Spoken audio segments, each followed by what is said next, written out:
Thought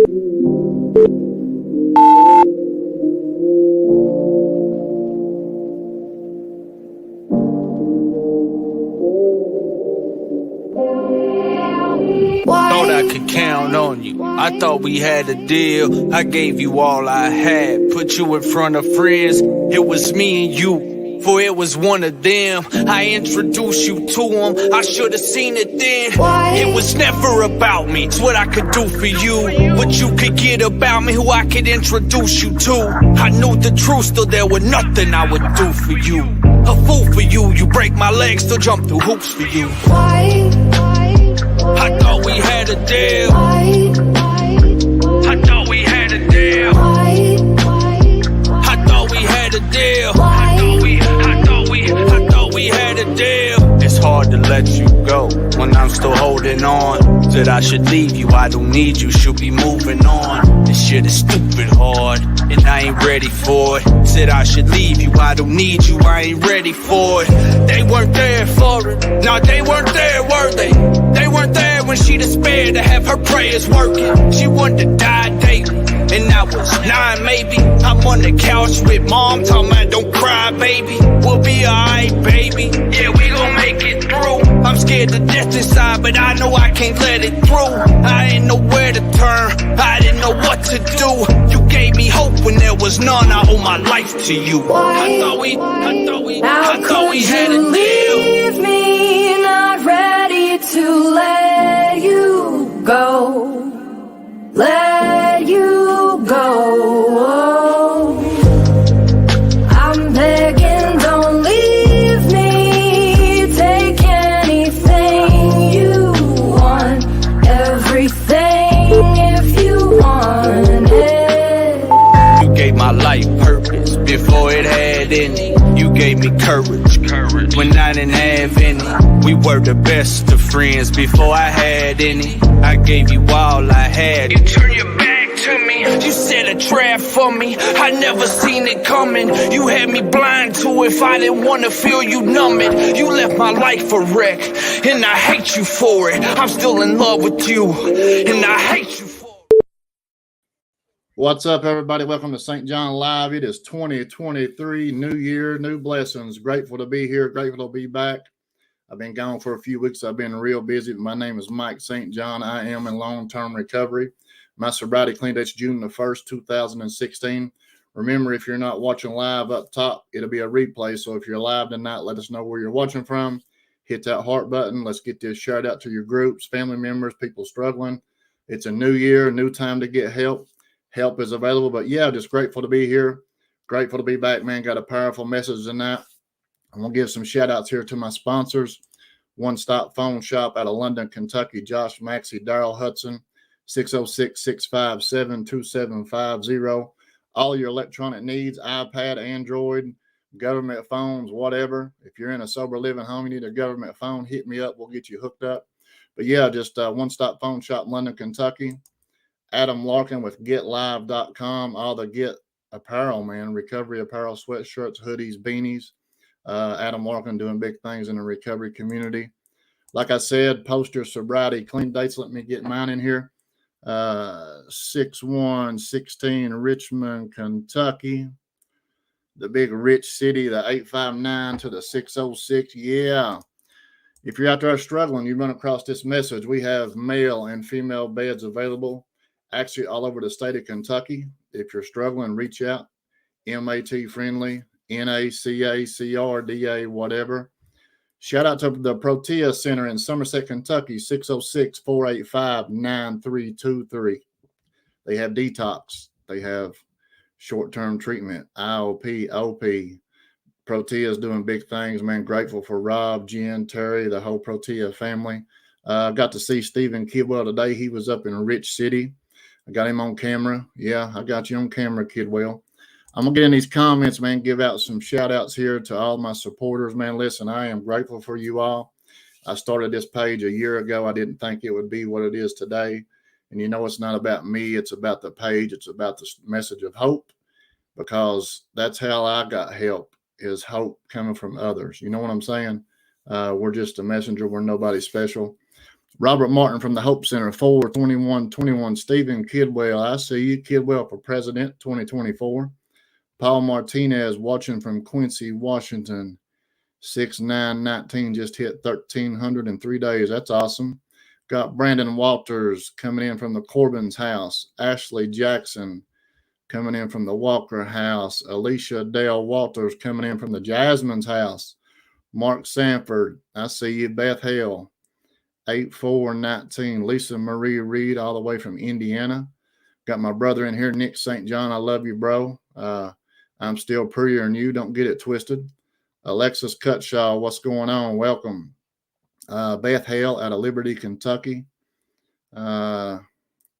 J-Dub, I see you. Blah, coming in from London, Kentucky. I see you. Rob Fields, I see you. Mark's from Virginia. Got Curtis Collins right here from Richmond, Kentucky. Man, Curtis is a huge deal in the recovery community here.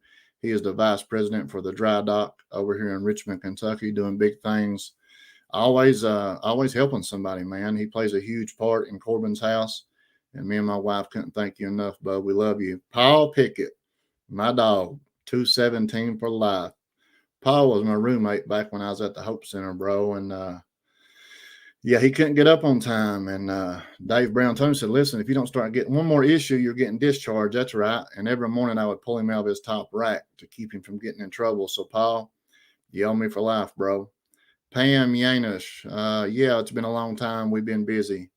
We've been real busy. I'm sorry, but I'm back. So let's see. Danny Richards, 11/14/21. Tabitha Stepp right here in Madison County, Richmond, Kentucky. I see you. Michael Brooks, my man. Yes, sir. Proud of you, Brooks. Let's see. Danny Richards, he's from Richmond, Kentucky. Welcome. Graham Sullivan, I see you.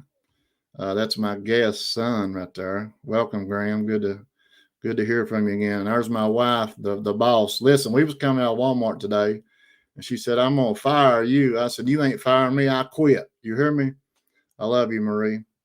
Eric West from Fulton, Kentucky. Dominique Carton out of Bell County. Huh? Dominique Carton. Proud of you, big guy. Christina Gray. Rob Fields. Richard Rodas, I see you, big guy. Christina Gray, 8/18/20. Let's see. Anthony Spencer, 10/11/21. Brooke Johnson, I see you. But yeah, we're going to get in this message, man. I just want to thank you all for the support. Thank you all for the following. Like I said, hit that share button, man. Kyle Barrett, I see you. Shout out to Kyle Barrett. He is a huge part of the Madison County Detention Center Road to Recovery program. A big guy that believed in me, man. Anytime I call, need something, he's got me. And I love you, Kyle. Thank you. But get this shared out, y'all, if you don't care. We got 45 people watching. Let's get that heart button up to about 40. Then I'll get the guest on here. Hit that heart button over here to the side. Pow, pow, pow, pow. And hit that share button if you don't care one time. But, yeah, this is 2023, man. I named this New Year, New Blessings, man, because, you know, today I'm blessed. I don't got it twisted. God has blessed me and my family. God has brought some new family, some new friends into our lives, man. And in the last 4 or 5 months, man, it's amazing what we're able to do, man, to provide, you know, recovery housing here in Madison County. And, you know, Protea is doing amazing things, man. The clinical team behind everything, man, just it's amazing, man. So, and I'm going to say this before we get started, man, stay in position. Don't give up because your blessings are coming. Stay persistent. Don't give up and your blessings are coming. We got Kevin James Davis in here. I see you. Angelique Gonzalez, John Reeder. Happy New Year's, bro. But yeah, let's get our guest on here, man. Let's give, we ain't got no new shout outs. I'm going to bring Sully in here, man. Sully's a real good friend of mine. What up, Sully? What's going on, St. John? Buddy, I'm sitting here in my bedroom in Richmond, Kentucky. How you doing? I'm doing good. Starting the new year off pretty good. That's what I'm talking about. I didn't want to go live tonight. You know, I've been busy all day, and my wife's like, listen, how long has it been since you've been live? I was like, well, about 3 weeks. She said, that's what I do. Just give up St. John Live and stop helping people. So she held me accountable. I ain't seen it pop up. no St. John Live last few Yeah, Mondays. buddy, What's I've going been on? busy. We've been wide open. I'm still here. My wife held me accountable, and here I am. So, what's going on, Sully? It's been about 6 months since you've been on here, man. How's Yeah, life treating you? it's doing good, man. Like, it's a lot's happened since I was on here last time. I think last time I was just starting a peer mentor, and I was getting a visit, and Graham was getting to come spend the night and stay the night and things like that. But I decided to move on from the Hope Center after about 10 months of peer mentoring and took a job at the Commitment House. The life's been good for real. Like, there's nothing I can complain about. I shared that in a meeting the other night. Like, uh, I said I was looking forward to 2023, but like there wasn't one bad day in 2022. No, Not one day. and that's what I'm saying. Like, I remember 7 years ago, I was miserable, man. I didn't want to wake up. I was mad at the world, man. And in addiction, we out here hustling and dustling and diming and robbing and stealing. And the other day I woke up and I had to sit there for a minute, man. And I turned the TV on and just sitting there in peace. And we ain't got to struggle today, bro. Like, don't get me wrong, life shows up. Don't get me wrong, I stay in my head. I beat myself up, Right. this and that and that and this. But really, life is not a struggle today, bro. Right. Mary Helen always reminds me, like, when I'm starting to complain about things, she's like, that's luxury problems you got these days. Think about them old days. You know what I mean? You So know, I'll be real quiet, real quick, and just be grateful. and that's anytime I get to where I don't want to do something, and we get so busy with life, kids, family, bills, responsibilities. We forget how bad it was in the beginning, and we want to sit here and complain about the little stuff, which is responsibilities that normal people have, normal people do, and get down to the real part, man. It's not that bad. I mean, when I'm No. going through something, somebody's going through something worse than me, or vice versa. You know what I'm saying? But I'm just grateful to have people in my life that hold me accountable and push me to be the best version of me. You know what I'm saying? Right. Same here. It's like all these people have been placed in my life to like get me through some situations, and like there's so many people that's inside of my recovery today. There's no way that I could even like think about going backwards, like going back to that problem. Like I would just like there's just like that guilt, shame, remorse would eat me up. This even worse this time if I decide to go back out. Like that's not even an option for me. Like, I'm gonna give a shout out to Graham. He was like a little upset he couldn't be here. He loves his camera. Poor Graham. We love you, Graham. You be all right. He loves his camera. Yeah, like after the night of hope, Amber Philpott, she was like, you and Graham, I want y'all to come by the station, and I want to do a story on you and Graham, mostly Graham, but she was emphasized that. She made sure Graham and you take camera up. But he's a big part of my life today, and I'm so grateful that he's like understands somewhat. He don't understand it completely, but he understands why his daddy did what he did for real. But I've been sober. Go ahead, my bad. Go ahead. No, but let's get into a little bit of your story, man. And what keeps sticking out to me is I'll never forget is you robbing a pharmacy, thinking, and we're gonna get right to the rip, bro. You robbing a pharmacy. Yeah. And that's the disease of addiction. You know what I'm saying? What was you thinking that night? Well, like the years that led up to that decision, that one, I did it like kind of like I did my recovery. Get recovered out of desperation, right? I did that as a last ditch desperation to fuel my drug addiction. Try to get some money from my mama where she was getting ready to go through bankruptcy. Just a lot of things, and it just was like, you know, when we say we're powerless over, you know, drugs and alcohol, and like that power we give it to drugs and alcohol, like we do things we normally wouldn't do, Right. most of us, right? Yeah. That was one day that I did something I normally wouldn't do, right? And I'm not gonna get in like the whole big story of why I did it, but like mostly it was because of drugs. Well, it was from drug addiction, you know what I mean? But like the cool thing was, you know, There's nothing cool about it, bro. no, you gotta listen for real. Like, and I ain't even told nobody this, right? Like 3 months ago, and you know, I had this pharmacist, this lady on my amends list, and she was in the never column because the courts told me that you can't go around this lady, right? You can never go back to these stores, these certain pharmacies, but like she wrote me a letter saying that she seen me on the news, which I did a little newscast for the Hope Center alumni picnic, and she said, you know, the one thing that she really wanted me, and what I didn't know, that she had written a letter to the judge saying, I don't want this man to go to prison. I want him to get some help. And this was back in 2016 and 18 when I got sentenced. But she said, I wrote a letter to your judge to plead for you to get help. And, you know, that probably saved me from going, like I'd already served a lot of time on it before I took my plea deal, but like that saved me probably from finishing that sentence. You know what I mean? Yeah.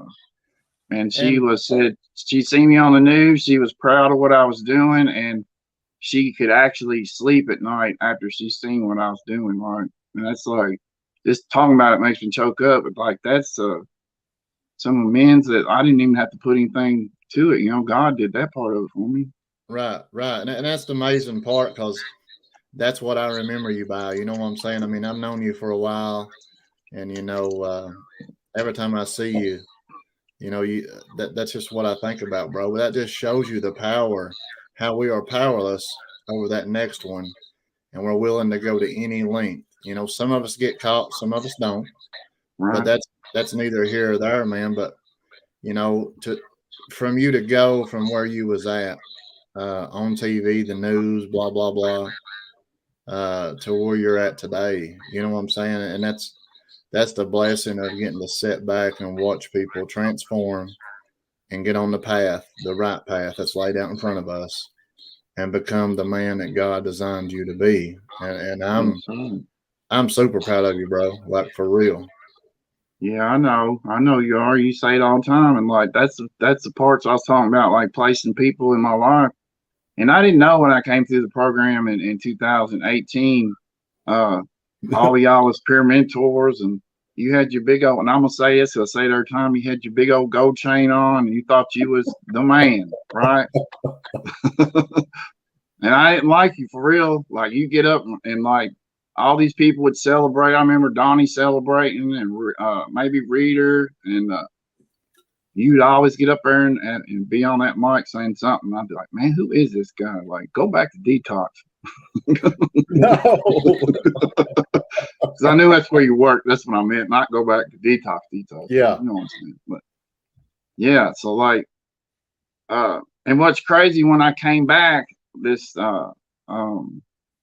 been sober June 13th, 2020, and I went to the jail program with Carlton again. And you know, I could talk the whole hour about Carlton. That man just showed me how to save my own life. Like, there's nothing I wouldn't do for him. Right. But when I came back through, like that certain group of guys that was not still peer mentors, but they were staff now, right? Like Donnie and Reader and Sharkbite and you and Jesse, and just that whole group of guys was still sober. Man, that's amazing for real. Like, that gave me all the hope I needed. You know what I mean? It was just like, man, I can do this. Like, I can stay in peer mentor. I can change my life. You know what I mean? And I'm glad I did.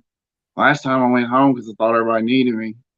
Actually, I was running from from trying to deal with that situation with Chase living at the homeless shelter more than anything. Like, I just didn't want to deal with that. But this time I have dealt with it. I know. I've tried everything I can to help both of my children, you know, and my mama, everybody in my life. You know, I'm always out there putting a hand out there to help. Yeah, that's what it's about. And I knew your son, Chase, way before I met you, where I worked detox, you know, when I first completed the program. And I always, you know, and then now I met you and it all makes sense, man. And, you know, that's all you can do is be there for him, man. Be the role model, be the example, you know, be there when he needs you. And just seeing you be back part of his life, bro, it's amazing for real. Yeah. Like you know, I give kudos to Dave Brown too. Like he's like, you know, just peer mentor, because that's where it comes into play. You know, what you learn in this program, you'll be able to use it to either be a leader or a follower. You know, which one you gonna be?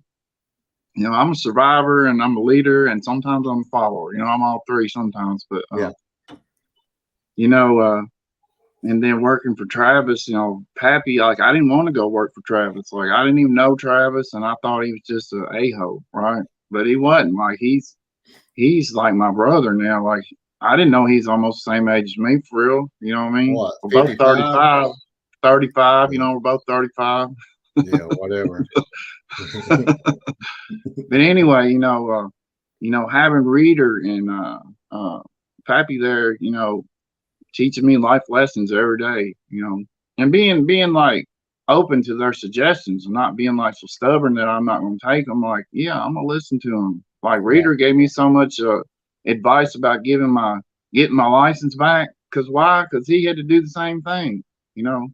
Hey, Reader fought for a long time, man. And to see him get his license, he never gave up. You know what I'm saying? And that's part of this process, man. We don't give up. Yeah. We didn't give up getting a dope. We're not going to give up getting this recovery. We can't give up. Right. That's like and hopefully by the grace of God, I get to take my permanent test Friday. We'll see. But yeah, like full coverage for real. I'm gonna come to Richmond on a moped first. Yeah. But that's like how sometimes it's like stubbornness can be a defect and a principle at the same time. You know what I mean? It can. And that's like one of the biggest parts of my recovery. And like Stephen Kidwell, like, yeah, I'm gonna put him out there. He's my sponsor, right? He used to be my dope dealer, now he's my hope dealer, right? He's my sponsor.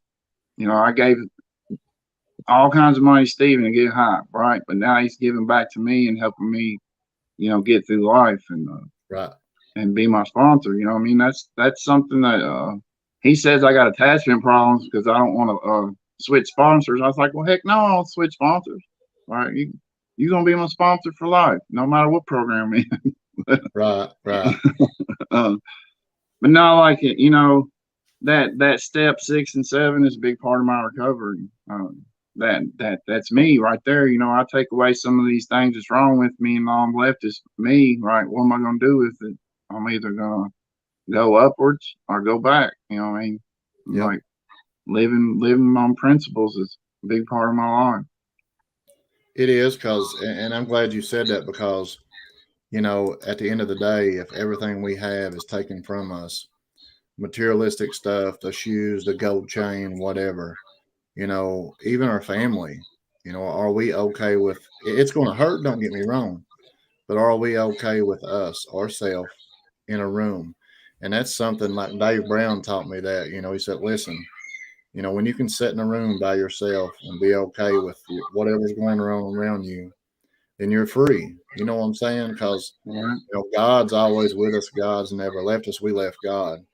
But, and it took me a long time to understand that, because don't get me wrong, you know, materialistic stuff makes us feel good. Just like going and buying a new pair of shoes. Yeah, they look good. They look good on me. Whoop-de-whoop. You wear them for 3 days and you put them down and you're like, here you are. You know what I'm saying? Like, still got the same old feet. Yes. You know, and that's just a dressed up garbage can, man. But you got to be true in your heart and be okay with yourself, and just to be free, man. Just to be free. today is you can't put words on it. Right. You know, I made a decision back, and I gave the center, I don't know, about 3 weeks notice that I was going to take a job with the commitment house. You know, it was a 30-day treatment program, but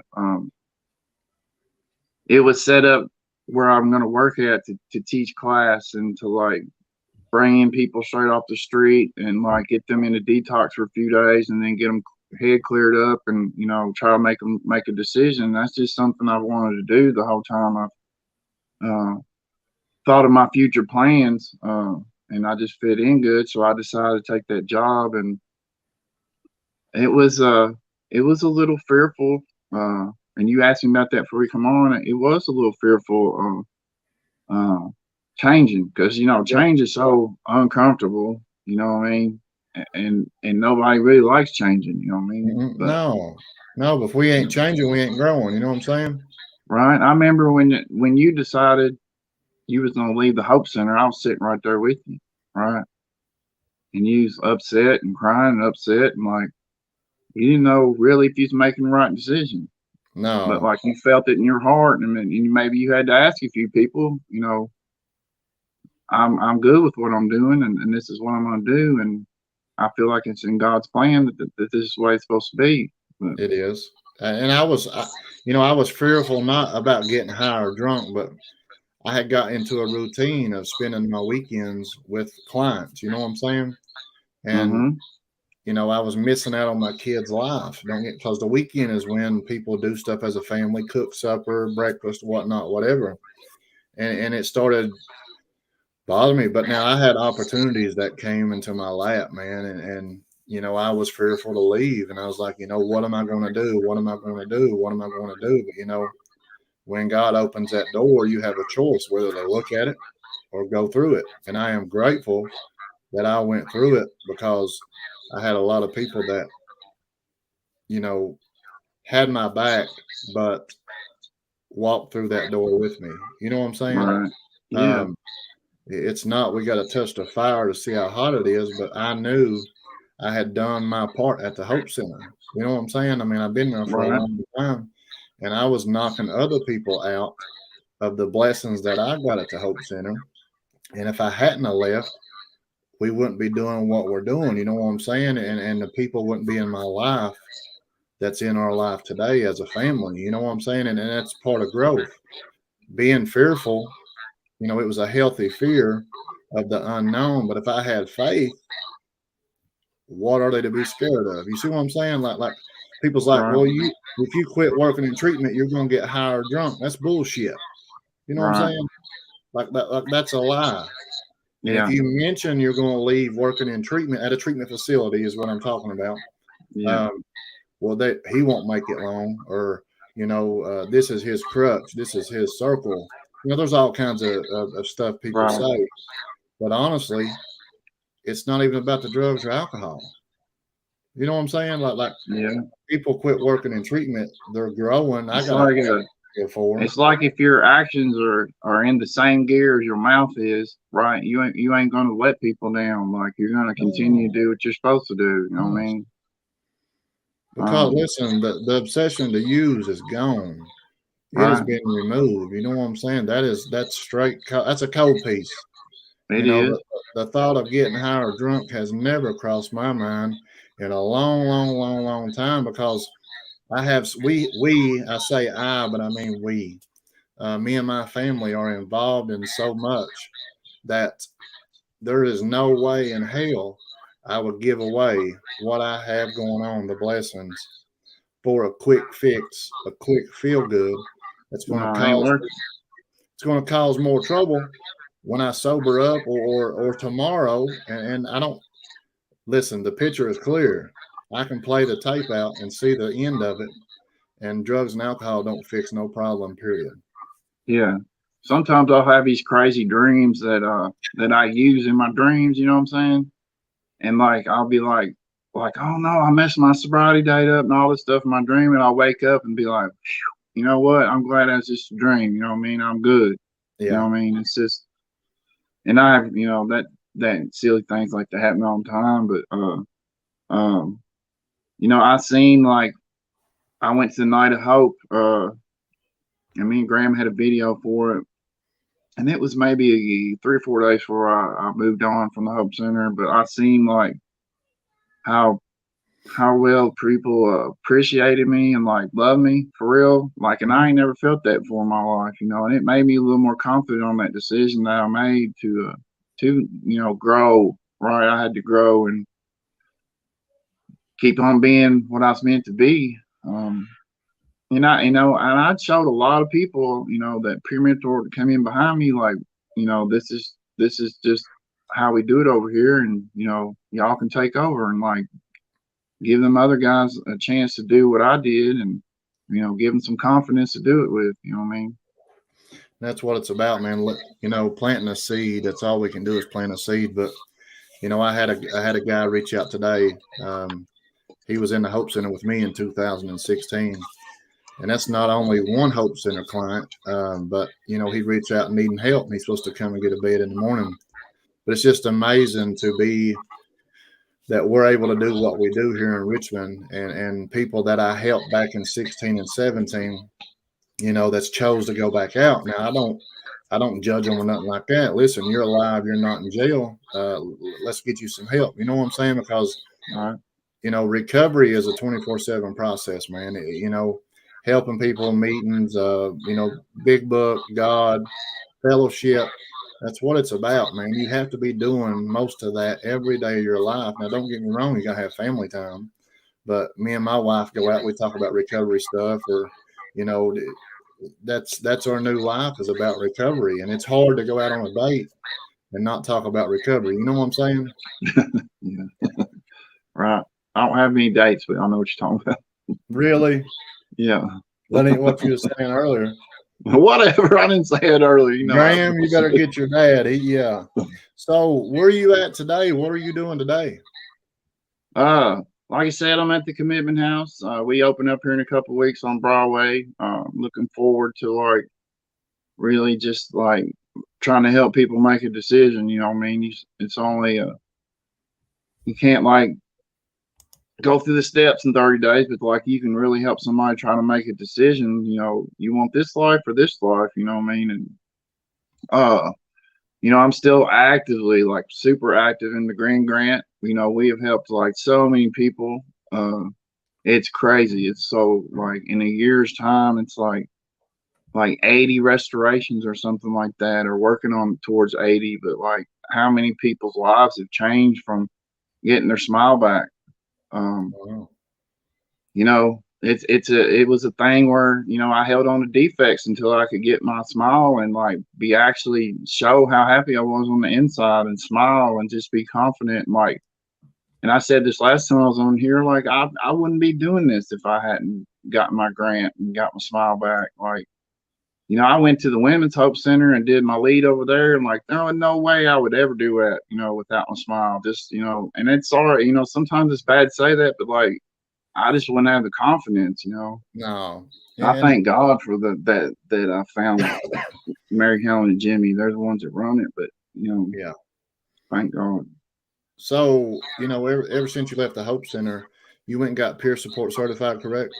Oh yes, I've gotten. Well, I got my peer support when I was a mentor. I finished getting my family peer support license after I stopped. I got trained in emergency trauma and emotional first aid course. It was a big deal. Like I got certified through the state to do that, like during natural disasters or anything like that. But I'm applying for my temporary drug and alcohol certified counselor license. You know, I'm continuing to, you know, do what I need to do for me as far as like getting more knowledge of this disease and what I can do to help other people fight it that's not as knowledgeable to it. Yeah, But yeah, and like I was telling you before we come on, like I went from making $4 an hour as a peer mentor to what I make now, and you know, I'm so glad and grateful that I made that for almost 10, 11 months, because it's taught me how to be an adult and responsibly take care of my paychecks, you know what I mean? And Yeah. pay bills, right? Do Yep. adult things. Being an adult sucks sometimes, but that's what I'm supposed to be doing. But My wife takes care of our financial money. I can't hold she $20 takes care of down. you. Get that straight. Well, she does. She's my rock. But and that's what it's about, man. Because I was right there in the peer mentor office, and we only made $2 an hour. Kidwell said he only made $2, but we had everything we needed. You know what I'm saying? And I believe that that's the reason why. Is because if we was making $12 to $18 an hour as a peer mentor, how many of us would have stuck and stayed? Not many. I Not get it. many. And I think that's to humble us, man, and understand that my kids are over here beating on the door or something. But I think that's to humble us, man, and show us that we're going to get what we need now, what we want. There's a difference between need and wants. And my wife, that gold chain you was talking about, my wife bought it for me, and she was making $4 an hour back in 2017, I think. I still got it in my top dresser drawer right here. Well, you better put it on. It broke. Well, get it fixed. She went and bought me another one. Huh? I said, get it fixed. But no, and that's what I like about you, Sully, man, is you give back, and you have the experience, man, the jail, locked up, the key thrown away, man, and to see you where you're at today, like I said earlier, man, and you give back. I've told other people that you're on here tonight, like, he's a good one, and it's just amazing. People don't talk about what you've done; they talking about what you're doing. And that's what matters. And it's like the judge wrote that letter for you. Who would have ever thought? Yeah. You know what I'm saying? Who would have thought, for real?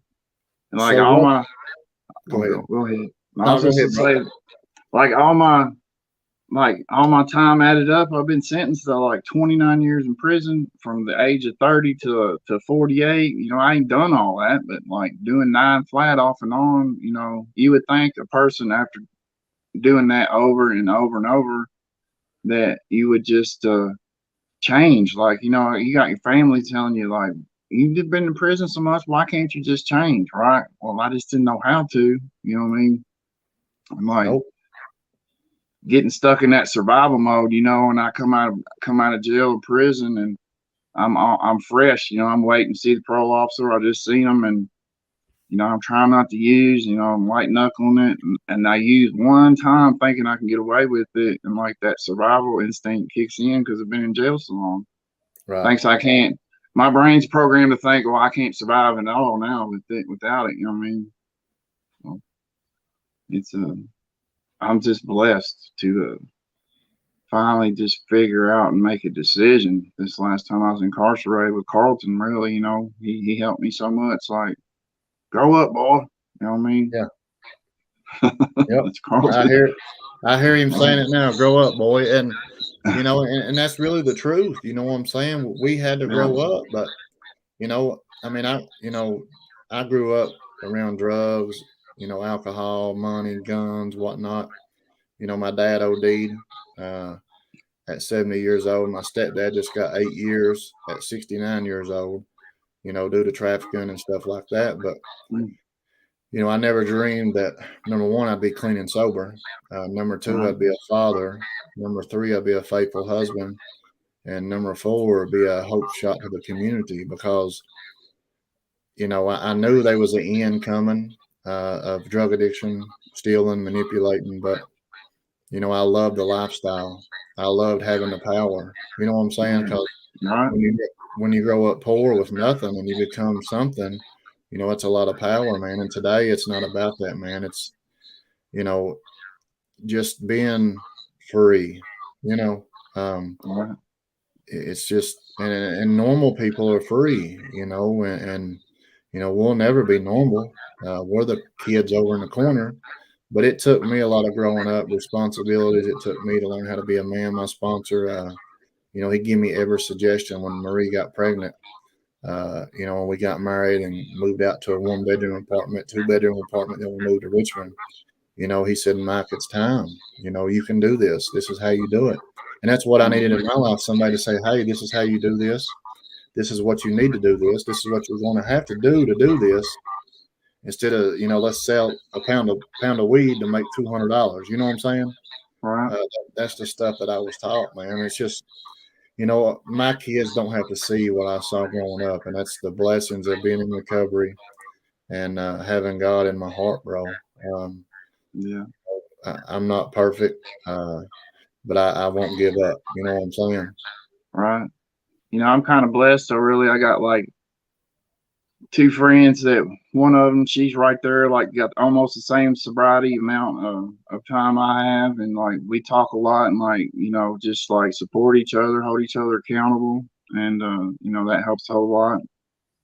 And like I was talking to the other one last night, and she has like 8 years sobriety. And she was reminding me like, it's taken me every bit of 8 years to get my children back and like, have my own place and like not having CPS down my throat and like being able to comfortably take care of myself. And I just reminded myself like I'm coming up in June on 3 years sober, and like if I don't get things back at a small chunk at a time, like one at a time, like I'm not going to appreciate any of it. If I get it all back at once, I'm gonna forget about some of the things. Yeah. Like cherish each promise and blessing that comes in your life, because it's a new year, right? And we all make resolutions on the first day of the year, because it's called a resolution because we ain't putting no action behind it, right? We can say all we want to say, but until we put some action behind it, it becomes a decision. Yep, you're right. It's about action. I made a resolution not to eat as much, and so far so good. But tomorrow I'll probably eat a whole pizza. You hear me? You're putting action behind it, boy. The wrong action. Yeah. Well, listen, Sully, man, I appreciate you, man. We're gonna wrap it up here in a little bit, man. I love you. I'm proud of you, man, and love you too. Like I've always told you, man, I'm here anytime you need me. Keep doing what you're doing. Stay on the path, man, and keep helping people, bro. I am. Thank you, bro. I love you. I love you, man. Keep being the father you are, and keep being the example. You know what I'm saying? You're a leader. Don't never get it twisted. All right. Thank you. All right. Well, listen, bro. Happy New Year's. Happy New Year's. Right. Happy New Year's. Keep tell Marie I love her. Huh? So tell Marie I love her. She can hear you. All right. All right. We love you, bro. I love you too. See you, man. Peace. Yes, sir. Sully dropping the mic tonight, man. That's an example. Surrender. Get this connection with God and give back. Trust God, clean house, help others.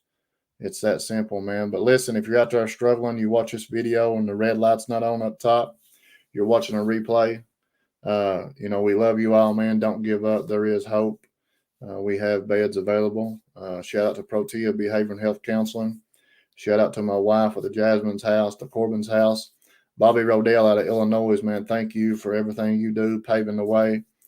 Dave Russian, I see you. Love you, bro. There was somebody else on here that I was going to give a shout out. Daniel Hager, proud of you, man. DJ Sly, no. Timothy Sanders, Ryan Sweeney, I see you. Brooke Johnson. But yeah, man, grateful to be here. New year, new blessings. God's got some blessings in store for you. Don't give up. Keep going. Keep going. If you're fighting a battle, don't give up. If you're going through some hard times, don't give up. If you just listen, you're not alone, bro. Lower your pride and ego and reach out and ask for help. No matter what you're struggling with, man, help is available. But listen, we love you all. I will not be live next Monday night. I'll probably be back here in a couple of weeks. But listen, we love you all. Grateful for you all. Keep sharing, keep supporting, keep telling your story, because if you're here tonight, you're clean and sober, or you're alive with 1 day, 24 hours, 24 months, whatever, you're a blessing. Tell your story. We love you. We're out of here. You ain't got cold chill, something's wrong with you. Gotta know it. You in the wrong building. Know where to turn. I could really use a friend right now. Yeah, I just need a friend. I'm staring at my window pane. I'm staring at my window pane. I could use a friend. I could use a friend. I just need a friend right now. Right now. I'm staring at my window.